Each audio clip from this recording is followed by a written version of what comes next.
Welcome to the point-to-point link installation and configuration guide for TP-Link's outdoor CPEs. In this video, we demonstrate how to build a simple point-to-point link in 3 easy steps, including pre-testing, installation, and alignment. To build the point-to-point link, we need 2 Pharos CPE 510 CPEs and cables that are long enough to connect your outdoor CPE to the indoor PoE adapter. We refer to the 2 CPEs as the AP and the client according to their functions. Each package contains 1 Pharos CPE 510 and a passive PoE adapter, which supplies power to the device via Ethernet cable and acts as a secondary Ethernet port. Pole mounting straps and a power cable are also included. Refer to the installation guide for more detailed information. Prior to installation, we recommend performing basic configurations at home to ensure that the 2 CPEs are able to connect. First, plug the power cable into the adapter's port. Then connect the CPE to the PoE adapter by plugging an Ethernet cable into the PoE port on the adapter and the CPE's LAN 0 port. Next, connect the CPE to a computer via the secondary Ethernet port on the PoE adapter.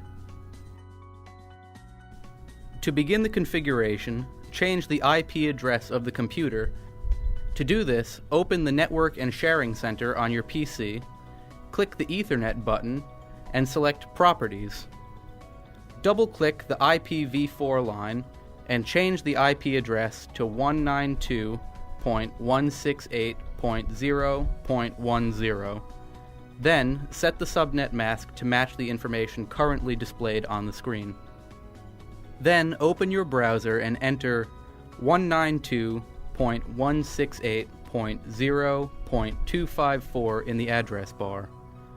Log in using the default username and password, which are both admin. Then choose the appropriate region or country. Here, we use test mode for the purpose of this example.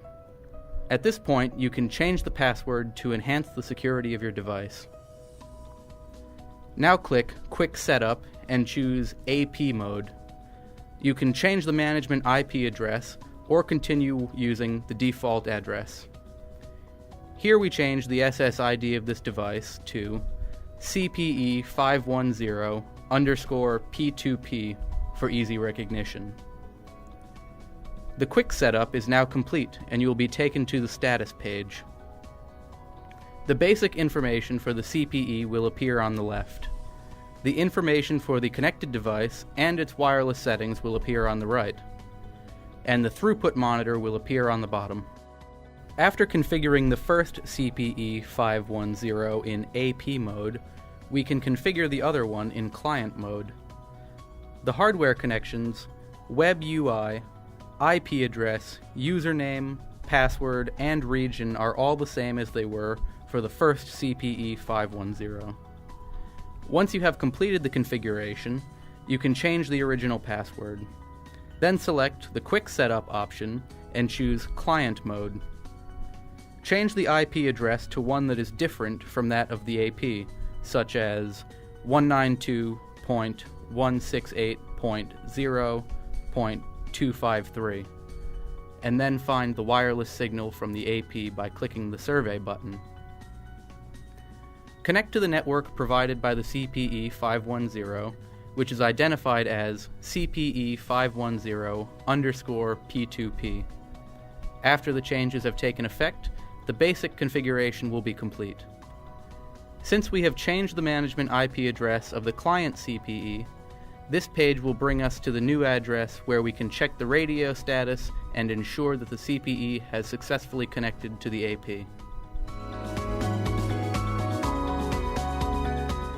The next step is to choose a good set of installation locations.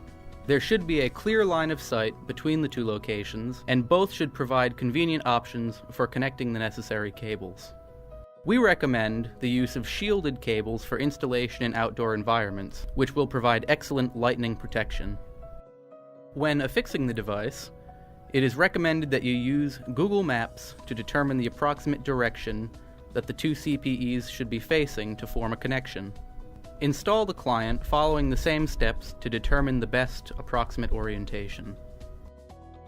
After installing the CPEs, try to connect the two devices. From the AP side, you should perform a spectrum analysis to find the most suitable channel. To do this, choose the Spectrum Analysis tool in the toolbar, select the 5730 to 5850 frequency range, which corresponds with band 4, and then click Start. This allows us to see the signal strength and environmental noise for each frequency in real time. It is normal for the signal strength to experience small fluctuations from moment to moment. You should notice that some channels are subject to less interference than others. When you are confident that you have found the most stable frequency, you can select the wireless tab and change the channel to this frequency. You should also input a distance value that is as accurate as possible. You can also choose Auto, which estimates the distance between the two devices automatically. Then click the Apply button and remember to save the changes.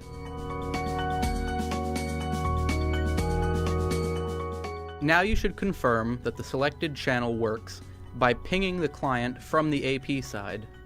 To do this, open the command window and ping the client using its IP address, which is 192.168.0.253. It may take up to 1 minute for the client to successfully connect to the AP. Then check the status of the AP in the configuration page. In the monitor section, you will be able to view connected devices in the stations section.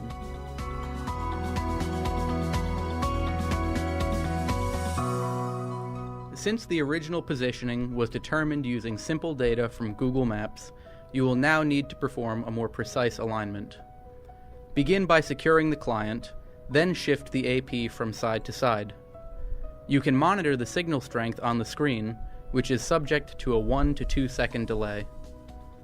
The position with the highest signal strength indicates the ideal orientation for the device.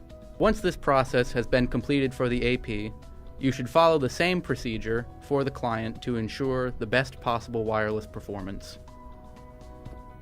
Once you have successfully completed these steps, a simple point-to-point link is established.